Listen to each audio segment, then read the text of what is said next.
Buenas noches a todas las hermanitas. Vamos a empezar a continuar realmente leyendo el libro de um, Jueces y vamos hoy a empezar leyendo el capítulo 10 de los Jueces. Vamos a encontrar que la información de los jueces aquí es bastante limitada. Usted puede, por ejemplo, coger el nombre de uno de los jueces y poner algo que le llame la atención de este juez. Cuando daba la clase a los niños, pues le ponía algo bien particular de cada uno de estos jueces porque no nos da mucha información. Por ejemplo, empieza el capítulo 10 y nos menciona que después de que Abimelech, que estuvo en el capítulo 8 y el 9, se levantó para librar a Israel, Tola, hijo de Fua, hijo de Dodo, varón de Isaacar, el cual habitaba en Samir, en el monte de Efraín. Nos da muchísima información de este juez personalmente, quién era el papá, de qué tribu pertenece, en qué lugar habitaba. Y luego dice que juzgó Israel 23 años, para aquella que están sumando los números de los jueces, aquí tenemos 23 años más, y dice que luego se murió y fue sepultado en Samir. Y no nos da más información. ¿Okay?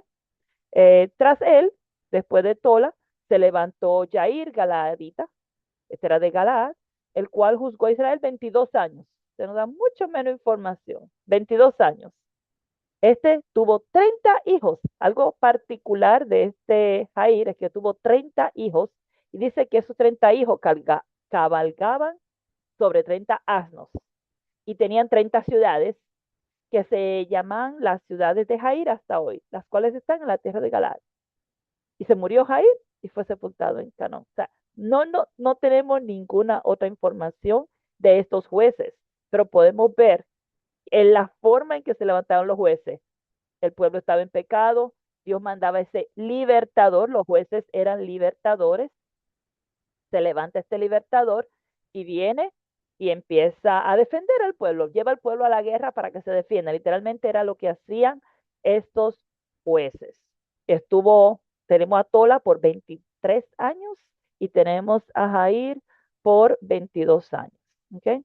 Luego de esto, entonces viene esa historia que muchos conocemos y vamos a ver que nos da un poco más de información. Ya van a haber unos jueces que pareciera como si fueran más importantes que otros. La verdad es que no, realmente es que, recuerden, nosotros no tenemos toda la Biblia, nosotros no tenemos todos los escritos de la historia de Israel, no lo tenemos. Los pocos que tenemos están aquí escritos. Y dice Juan que lo que tenemos escrito es lo que nosotros necesitamos para saber que Jesús es el Hijo de Dios.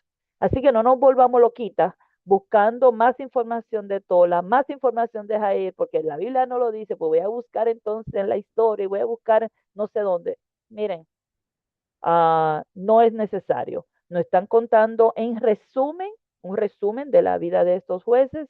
Y hay otros jueces, como nos pasó con Gedeón o nos pasó ahora en el caso de Jefté. Vimos que Gedeón tiene varios capítulos y vamos ahora a ver la historia de Jefté, que también tiene varios capítulos. Pero son casos apartes. Va a pasar lo mismo con Sansón. También nos va a contar mucho de la historia de Sansón. Así que no tiene que ver realmente ni con el tiempo que gobernaron, no tiene que ver nada con eso, pero usted sí puede notar cómo Dios trabaja. Eso es lo que yo quiero que usted vea a través de todos estos jueces, cómo Dios trabaja con el pueblo de Israel. Les decía ahorita que estaba leyendo en el libro de Ezequiel hoy, y es interesante cómo Dios le dice, ellos no van a escuchar, porque ellos son pueblo servir, de dura servir, pero tú como quiera le vas a hablar, tú como quiera le vas a decir el mensaje que yo les mando, porque aunque ellos no escuchen, ellos no obedezcan, ellos no pueden decir que no se le habló, ¿ok? Así que eso es lo que vemos, Dios sí estaba buscando al pueblo, Dios sí buscaba la forma de salvar al pueblo y rescatarlo cada vez que ellos se humillaban. Así que vamos ahora al verso 6 y obviamente nos vuelve a repetir que el pueblo de Israel volvió a hacer lo malo ante los ojos de Jehová y volvieron a servir a los Baales otra vez, a Astarot. Estamos hablando de que pasaron cuántos años, 23 años que pasaron porque a veces nosotros lo leemos y lo leemos como que bien rápido. la importancia de leer la Biblia con calma es que podamos entender lo que está pasando. Es decir, si pasaron 23 años de Tola estuvo juzgando por 23 años y luego estuvo juzgando Jair por 22, estamos hablando de 45 años que han pasado. Calcule usted quién es el presidente hace 45 años. Recuérdese, vaya atrás 20 años, vaya atrás 40 años. ¿Se acuerda que la vida era bien diferente a hoy día? Es lo mismo, no hay diferencia. Cada 40 años la gente cambia, cada 20 años usted ve cómo la sociedad cambia y no era diferente con el pueblo de Israel.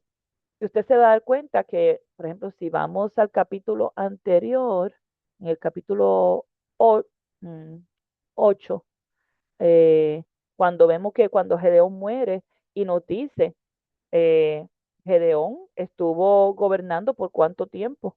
Ah, lo habíamos leído. Estuvo gobernando por unos 40 años. Y usted ve cómo el pueblo va cambiando 40 años. Aquí está. Reposó la tierra por 40 años. Entonces, 40 años después, el pueblo vuelve a hacer lo malo. Y entonces cuando vuelve a hacer lo malo, pues Dios le manda otro libertador. Aquí volvió a hacer lo malo 23 años después, mandó otro libertador. Y así sucesivamente, luego 22 años después. Ahora volvieron otra vez a hacer lo malo después que Jair muere, volvieron a hacer lo malo, volvieron a servir otra vez a los dioses de Siria, a los Baales, los dioses de Sidón, los dioses de Moab, los dioses de los hijos de Amón, los dioses de los filisteos, y dejaron a Jehová y no le sirvieron. ¿Qué le llama la atención de estos dioses que ellos estaban adorando? ¿Qué le llama la atención a ustedes? Menciona los dioses de Siria, los dioses de Sidón, los dioses de Moab, los dioses de Amón, los dioses de los filisteos. Todo eso eran ciudades que estaban alrededor de Israel, eran sus vecinos. Y ellos empezaron a hacer lo mismo que hacían sus vecinos, así de sencillo, lo mismo que hacían allí. Oigan, ustedes han escuchado Iglesia de Cristo que empieza a practicar fiestas paganas que se practican en Estados Unidos. Sí, es lo mismo. Cuando tú ves al vecino practicando ciertas cosas, empieza a practicar lo mismo. Entonces nosotros tenemos que tener mucho cuidado de no caer en el paganismo y de no entrar a estar celebrando estas festividades que sabemos que son paganas, pero como la ponen tan bonita con dulcecitos y con disfracitos y le cambian el nombre, que terminamos participando de ella. No, se supone que no participemos de ella, sino que estemos conscientes de que son fiestas paganas. ¿Ok? Entonces Dios se enciende en ira contra Israel, los entrega en manos de los filisteos y en manos de los hijos de Amón. Cuando ellos caen en opresión, volvemos otra vez a ese círculo de pecado, donde ellos pues vienen a llorar, vienen a pedirle a Dios que lo perdone porque están mal, están sufriendo y vienen hasta a confesar su pecado. Nosotros hemos pecado contra ti, le dicen al Señor en su momento de sufrimiento, porque están siendo oprimidos por el pueblo de los filisteos. Y vienen a pedirle a Dios que los perdone y que Dios lo ayude. Con, confesando, hemos servido a los Baales, hemos dejado a Dios. Y pidiéndole a Dios que por favor los libere, que los ayude. Y Jehová, mira, esto me llamó mucho la atención, este verso 11. Y le digo por qué. Jehová no deja de hablarle a su pueblo. Aún están en pecado, Jehová todavía sigue hablándoles. Sigue ahí, sigue ahí. Dios no deja de estar. Nosotros somos los que dejamos al Señor, pero el Señor no nos deja. El Señor siempre está ahí. El Salmo 139 siempre dice, ¿a dónde me iré de tu presencia? ¿A dónde me iré de tu presencia? Si me voy al fondo del mar, ahí estás tú. Me puedo ir al fondo, a lo último de la tierra, y ahí estás tú. ¿A dónde me iré de su presencia? Entonces, entendiendo que Dios está en todo lugar, viendo a su pueblo en pecado, viendo a su pueblo en idolatría, sufriendo, porque dice allá ¿dónde es que dice? ¿Alguien se recuerda? En el libro de Génesis. ¿Quién se recuerda que dice que a Dios le dolía en su corazón al ver la maldad de los hombres? ¿Se recuerdan? Génesis, capítulo 6. Haber hecho el hombre, dice. Ujú. ¿Por qué? Porque le dolió en su corazón, porque se arrepintió Dios de haber hecho al hombre y le dolió en su corazón por la maldad de los hombres. Que la maldad era mucho, la maldad era de continuo. O sea, vemos a un Dios que sufre al ver a sus hijos en pecado. No es algo que le agrade a Dios, no es algo que Dios está disfrutando o que no le importe. Ver sus hijos en pecado le causa dolor, ver sus hijos en desobediencia. Y Jehová le respondió y le habló a ellos y le dice, no habéis sido oprimidos de Egipto, de los amorreos, de los amonitas, de los filisteos, de los sidón, de Amalek, de Maón, y clamando a mí, yo no los libré de sus manos. Yo lo he librado a ustedes. ¿Por qué vuelven a lo mismo? Le dice el Señor. Yo lo he librado a ustedes, mas ustedes me han dejado para irse a servir a dioses ajenos. Por tanto, yo no los libraré. Aquí vemos a un Dios enojado, herido, herido con su pueblo. Por tanto, yo no los libraré más, dice el Señor. Y le digo que me impacta mucho al leer esto, porque tú ves a Dios diciéndole esto y al final vuelve y los libera. Un Dios enojado, un Dios dolido, herido, pero su amor es tan y tan grande por su pueblo. ¿Sabes qué? Le manda un libertador. Ese es el amor del Dios que nosotros servimos. Un Dios que se compadece de nuestras debilidades, un Dios que perdona cuando confesamos nuestros pecados, un Dios que nos libera cuando estamos en angustia. Um, Te voy a leer un versículo rapidito que vino a mi corazón, y quiero que ustedes también lo tengan, porque ese es el Dios que nosotros servimos. Isaías 41:10. Estas son las palabras que Dios le dice a Israel. Y cada vez que ellos estaban en pecado, cada vez que estaban mal, pero este versículo quiero que lo cojan para ustedes, hermana. No temas, dice el Señor, porque yo estoy contigo. No desmayes, yo soy tu Dios. Yo te esfuerzo, siempre te ayudaré.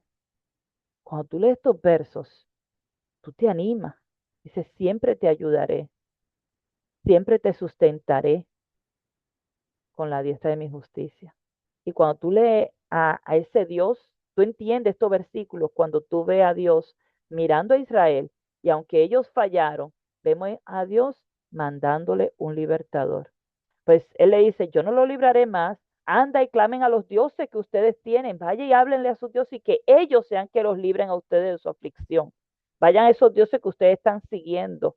Y los hijos de Israel respondieron, otra vez hemos pecado, haz tú con nosotros como bien te parezca. Solo te rogamos que nos libres en este día. Vemos un pueblo afligido a causa del pecado, sufriendo a causa del pecado.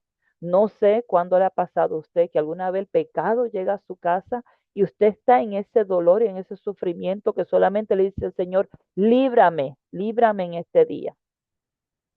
Caer en las garras del pecado, cualquiera que sea, si en tu hogar alguien cae en pecado, afecta a toda la familia. Si en la iglesia alguien cae en pecado, afecta a toda la iglesia. El pecado se convierte en esa cangrena que viene y destruye. Y llega ese dolor, esas heridas a causa del pecado. Y yo sé que aquí se enfocan solamente en lo que es la idolatría. No están mencionando otros pecados, pero ustedes saben que cuando tú no tienes temor de Dios, esta vida está completamente sumergida en pecado, porque no hay temor a Dios. No hay a una relación con Dios. Por lo tanto, no es solamente la idolatría. Esta gente, parte de su adoración eh, a estos ídolos, era que daban a sus hijos, los quemaban a sus hijos en fuego. Eso es asesinato. Esta gente, en parte de su idolatría, tenían herejías sexuales. Eso es fornicación. O sea, que no era solamente la idolatría, eso conllevaba mucho más que solamente adorar a una estatua. Uno piensa en la idolatría hoy día y uno mira a la iglesia católica y dice, ah, sí, ellos van y se arrodillan o le besan los pies a una estatua o le oran a una estatua. Pero Esto iba más allá, no era algo tan sencillo como que iban, oh, y se adoraban y se arrodillaban delante de la estatua. No, aquí estamos hablando de que pasaban a sus hijos por fuego. Estamos hablando de que iban y tenían herejías allí frente a sus estatuas, porque eso era parte de su adoración. Si ustedes buscan cómo era la idolatría, cuáles eran los ritos que ellos tenían, donde tenían sus sacerdotisas, tenían sacerdotisas que se encargaban de esa supuesta adoración a esos dioses, donde lo que hacían era que tenían promiscuidades y Dios ve eso y dice, no, váyanse con sus dioses. Y ellos seguían rogándole a Dios que los salvara. Y entonces ellos quitaron de entre sí los dioses ajenos y empezaron a servir a Dios. Y él fue angustiado a causa de la aflicción de Israel, hermana. Ese es el Dios que nosotros servimos. Dios se angustia cuando su pueblo está en pecado. Dios lo sufre porque somos sus hijos. Somos de Él, le pertenecemos a Él. Y Él nos ama, con amor eterno nos ha amado. Entonces, ¿cómo no va a sufrir? Usted no sufriría si ve a su hijo sufriendo en el pecado y yéndole mal. Que usted diga, ay, ahí está mi hijo, está metiéndose droga y míralo ahí, ay, qué bien está. No, uno sufre al ver a su hijo en pecado sufriendo. Sufrimos, imagínese cuánto más nuestro Dios, cuánto más nuestro Dios, que conoce nuestros corazones, que conoce la intención del alma. Cuánto más. Nosotros vemos las cosas de afuerita, pero Dios está viendo el corazón. Y él ve a sus hijos en pecado y dice que es de angustia para nuestro Dios. Entonces se juntaron los hijos de Amón, acamparon allí en Galaad, se juntaron los de Israel y acamparon en Mizpa. Y los príncipes y el pueblo de Galaad dijeron uno al otro, ¿quién comenzará la batalla contra los hijos de Amón? Ellos, ahí entre ellos mismos, como que vamos entonces, ya vamos a servir a Dios y vamos a liberarnos nosotros aquí. ¿Quién será el caudillo sobre todos los que habitan en Galaad? O sea, el caudillo es ese libertador. Esa palabra caudillo es el líder. ¿Quién es el líder que nos va a dirigir? ¿Quién es ese que va a llevar esta batalla para que podamos ganarla? Y recuerden que nosotros usamos diferentes versiones y van a encontrar palabras diferentes. Esa palabra caudillo no se utiliza mucho hoy día, pero sí tiene que ver con ese líder que va a dirigirnos en la batalla. Entonces, ahí es donde vemos ahora que se levanta este Jefté. Jefté se levanta, dice que era de Galaad, un hombre esforzado, valeroso, era hijo de una mujer ramera. Y el padre de Jefté era de Galaad.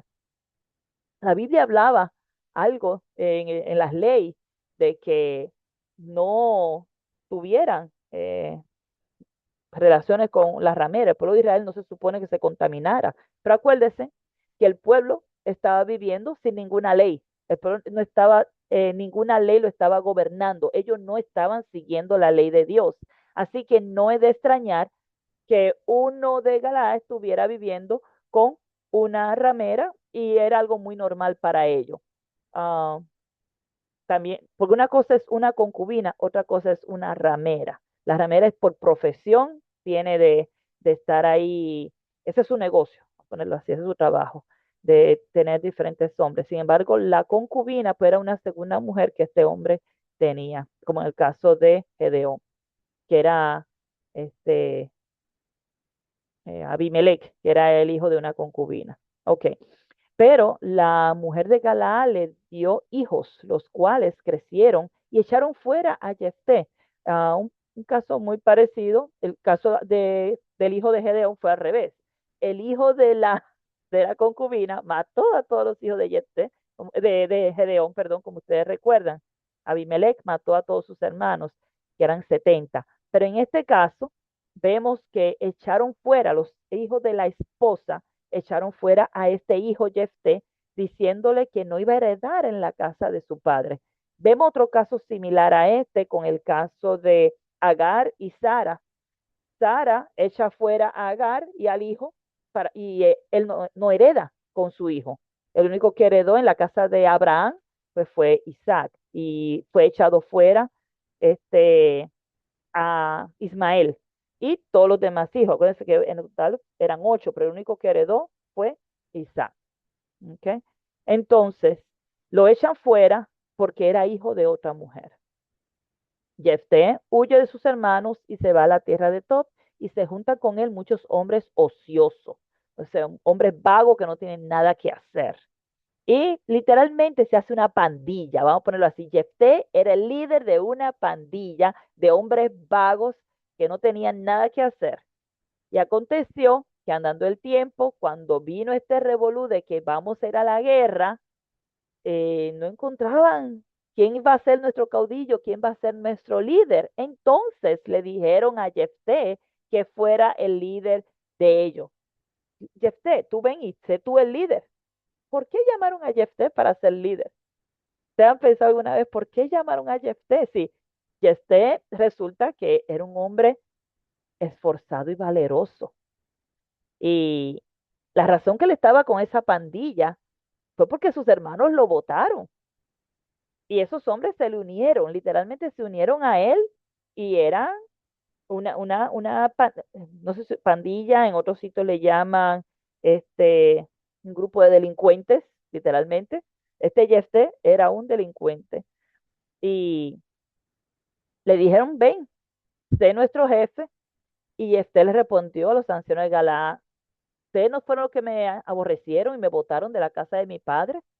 ¿Por qué ahora vienen para que yo venga y lo defienda ahora que están en aflicción? ¿Por qué me están pidiendo que yo los defienda?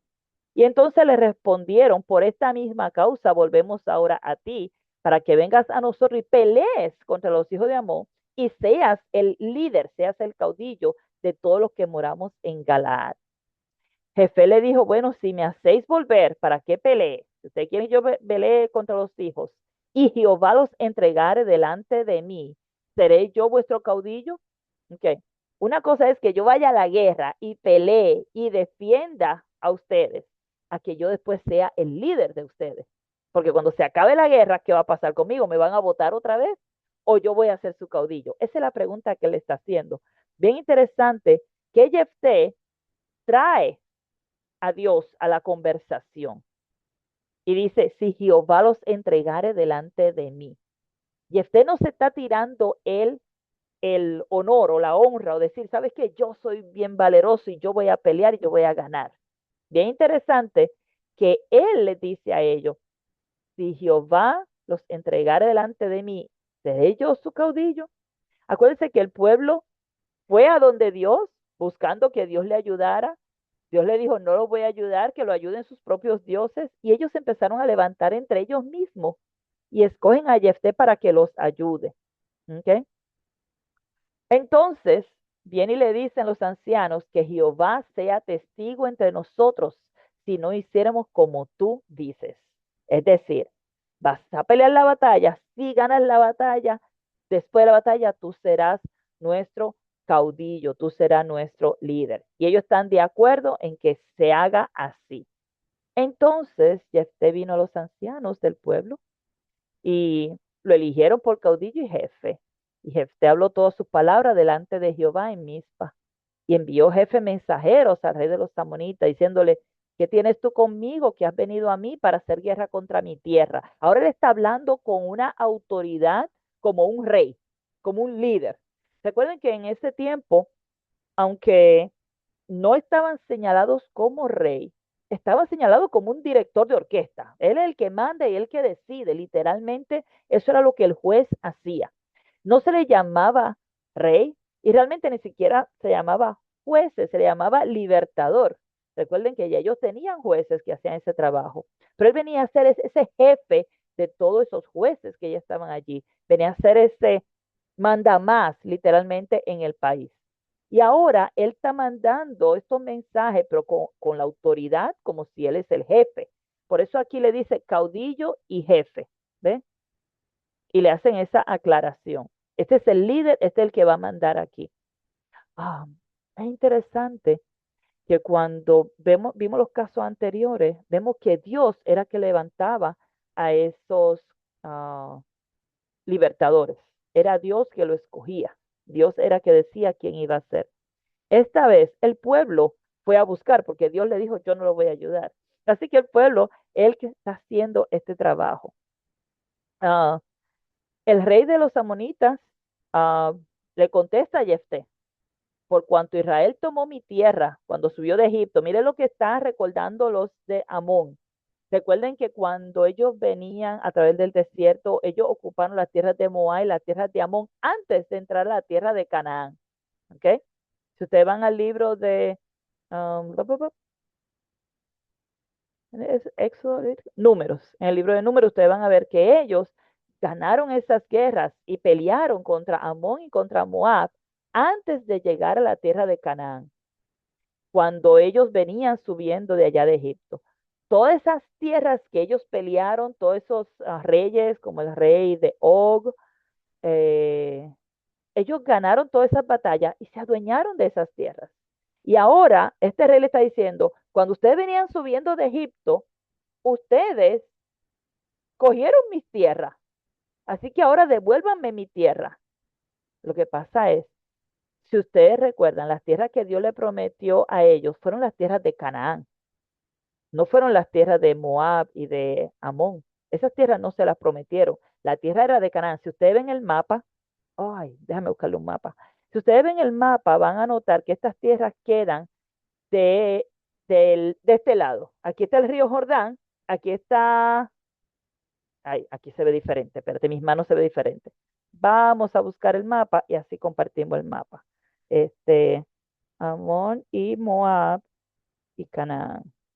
Y así podemos ver cuál es la tierra que Dios le había prometido a ellos, porque Dios en ningún momento le prometió a ellos las tierras de Amón y de Moab, le prometió las tierras de Canaán, y esto literalmente son los vecinos de ellos. Pero en el proceso, mientras iban pasando, tuvieron que tener guerras, porque ellos iban a pasar sin guerras, pero Moab no quiso. Moab quiso pelear y entonces ahí es donde vemos, si ustedes pueden leer eso en la historia de Balaam y Balac.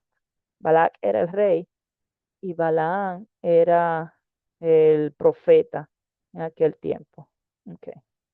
Entonces les voy a enseñar el mapa y vamos a ver reino de Edom aquí. Ok, déjenme cambiar el share. A ver aquí. Y aquí. Ok. Ok.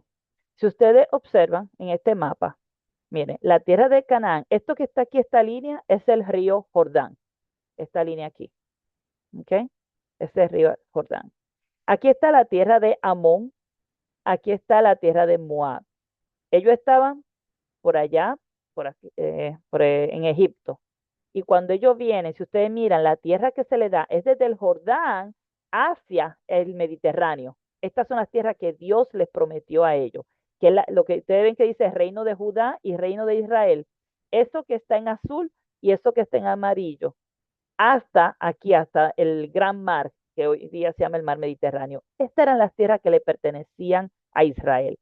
Ahora, cuando ellos vinieron por esta área, por el área de Edom, y ellos conquistaron Moab. Ellos iban a pasar sin pelear, era solamente pasar, pero Moab se puso a pelear.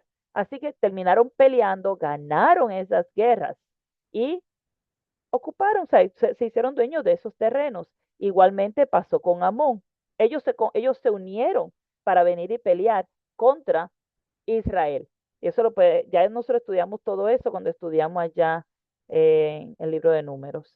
Entonces, si ustedes ven, aquí está Jericó, aquí está el mar, de este lado está Jericó, y aquí está el río Jordán, perdón, el río Jordán. Ellos cruzan el río Jordán y entran a conquistar. A la medio tribu de Manasés y otra más se quedaron aquí en esta área y viven aquí.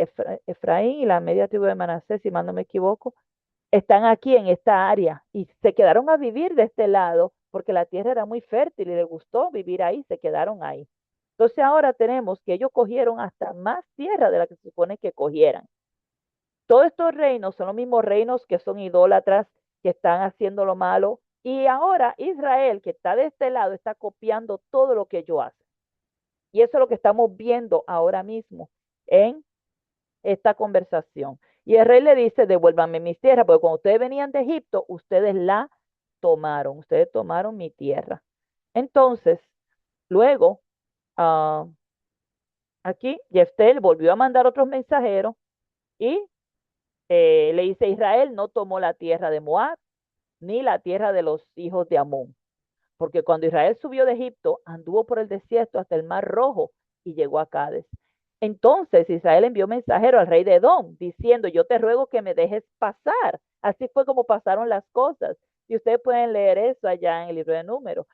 Te ruego que me dejes pasar por tu tierra. Pero el rey de Edom no los escuchó y se juntó con Moab y se juntó con Amón. Todos ellos se juntaron, los tres reinos, los de Edom. Ustedes saben, los edomitas son la descendencia de Esaú, que vivían en el desierto.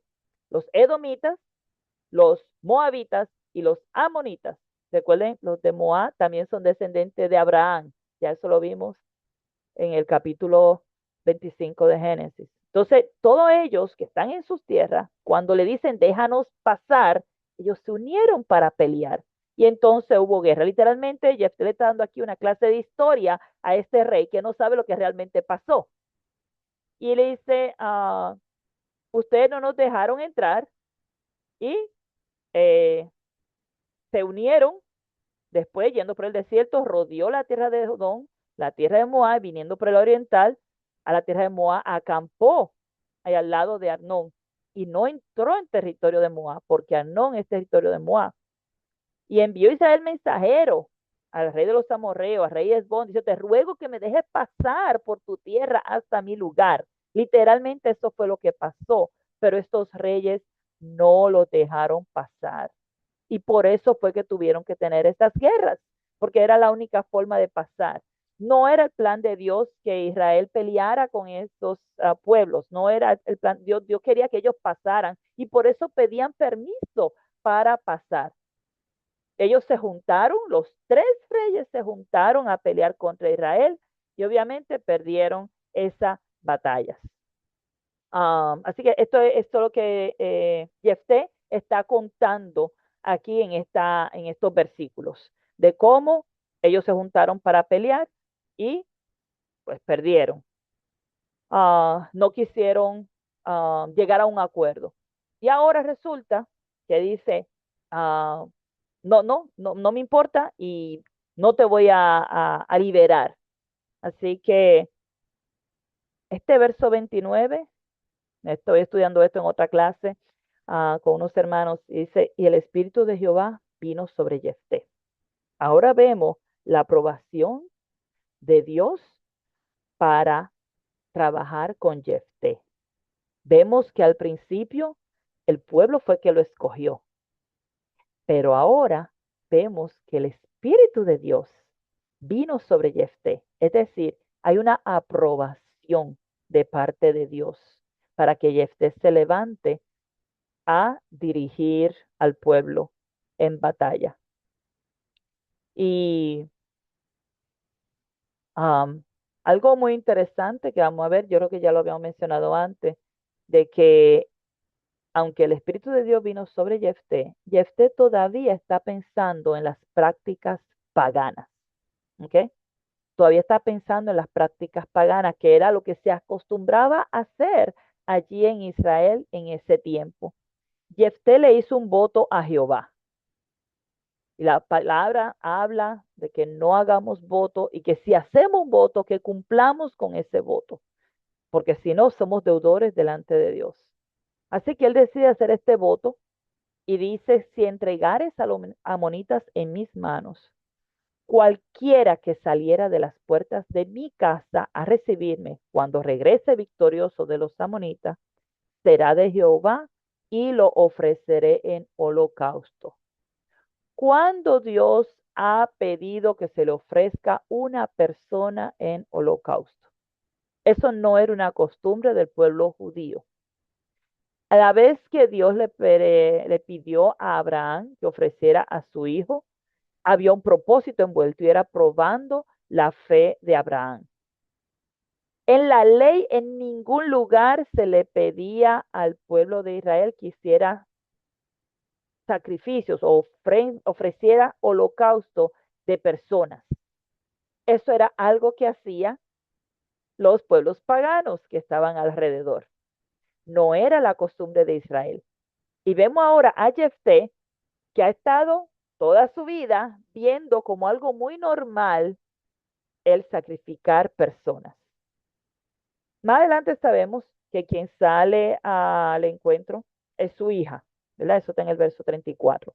Pero la pregunta que le voy a hacer, ¿y qué si quien hubiese salido hubiese sido un sirviente? ¿Hubiese sido diferente? Si en vez que saliera la hija, lo que salió fue un sirviente, ¿hay alguna diferencia en eso?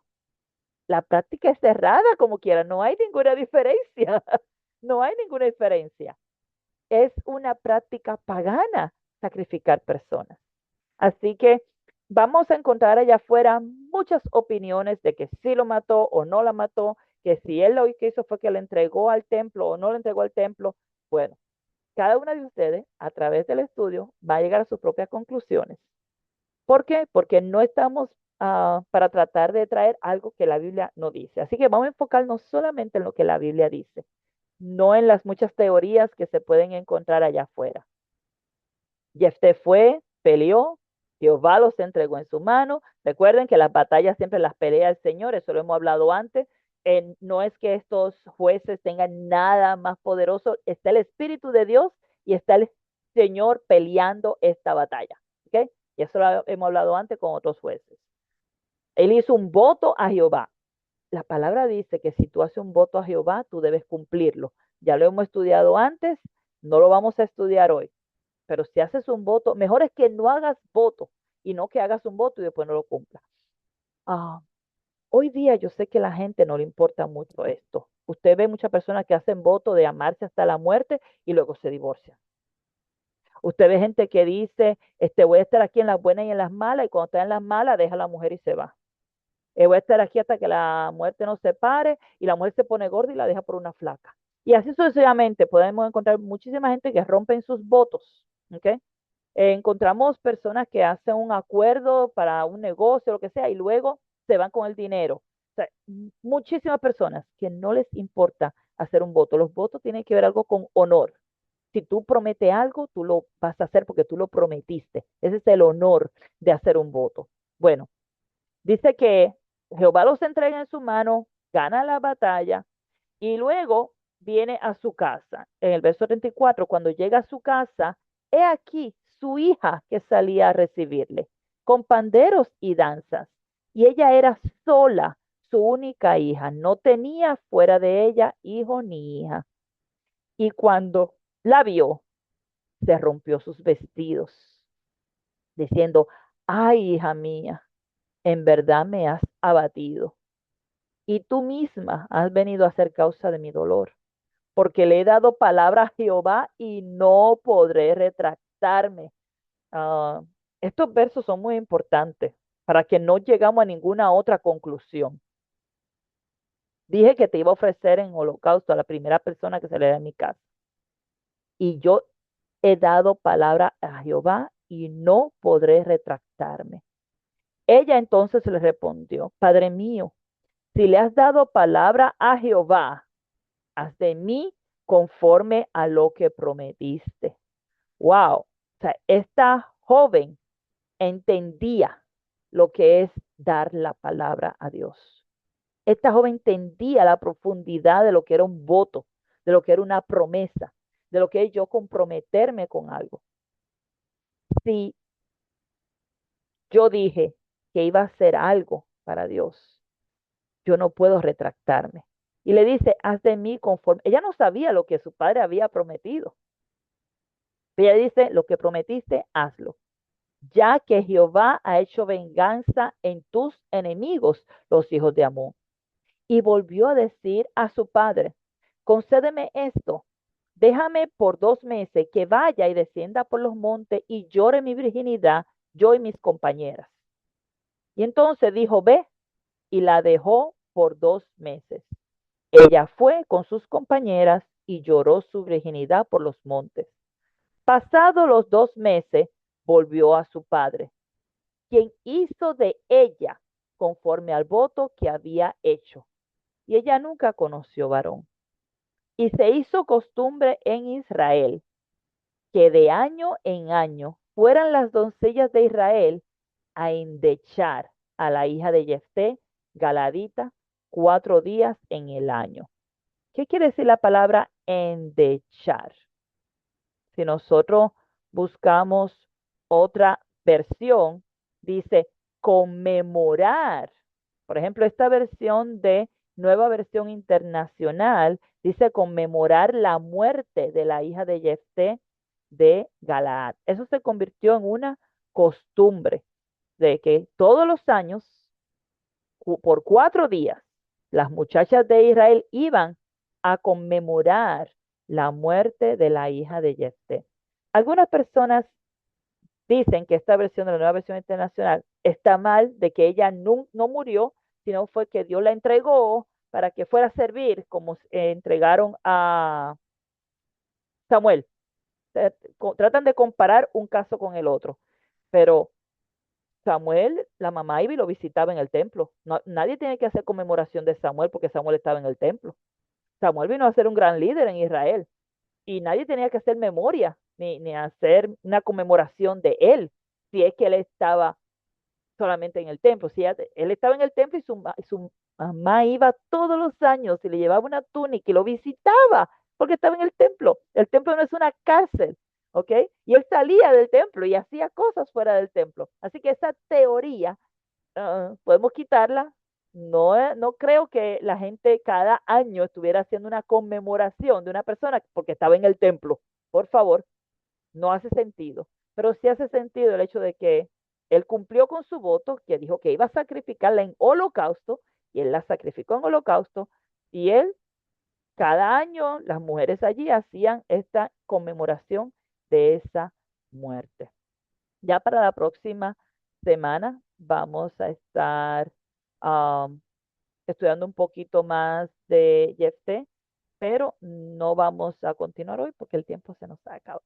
Pero vamos a orar y a pedir a Dios que nos dé sabiduría para que tomemos decisiones sabias, que consultemos a Dios antes de hacer promesas a Dios. Esa es la petición, ¿verdad? Que podemos aprender de este caso, de poner a Dios siempre primero, no último, que no sea nuestro último recurso, ir a Dios, sino que ir a Dios sea nuestro primer recurso y esperar en Él, esperar que Él nos responda antes de tomar una decisión.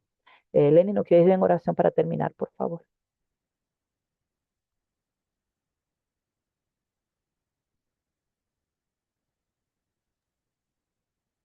Buenas noches, hermanas, que el Señor me las bendiga. Vamos a orar. Padre de la gloria, eternamente estamos agradecidos contigo, Señor, por tu amor y por tus bendiciones. También, Señor, en este momento te damos gracias por este grupo de tus hijas que están aquí reunidas. También por las lluvias que has dejado caer hoy, Padre bendito. Sabemos que son bendiciones para la tierra sedienta, Señor, y para aquellos lugares donde tienen sembradíos para la comida de tu pueblo. Ahora, Señor, te damos gracias por tu palabra. Y te pedimos, Señor, que lo que hemos aprendido, de verdad, Padre, que no hagamos promesas y que no la cumplamos, porque sabemos que a ti no te agrada. Seamos, Señor, hijas reverentes a ti, hijas obedientes a tu palabra, Señor, y que tengamos cuidado con lo que hablamos, con lo que hacemos, con lo que decimos, Señor. Bendice a cada una de las hermanas que están aquí reunidas esta noche. También te pedimos por hermana Guarda, Señor, que tú la usas para que ella nos enseñe tu palabra y a nosotros que también nos das oído presto para aprender más de ti. Te pedimos por cada una de las familias, Señor, que si hay alguien enfermo en cada una de nosotros, Señor, en tus hijas de la iglesia, Padre, que si es tu voluntad sea sanada, Padre, que así sea. Y por cualquier dificultad, Señor, no solo de enfermedad, tú conoces a cada una de nosotras. Esto, Padre, te lo pedimos y te damos las gracias en Cristo Jesús. Amén. Amén, amén. Amén, amén, amén.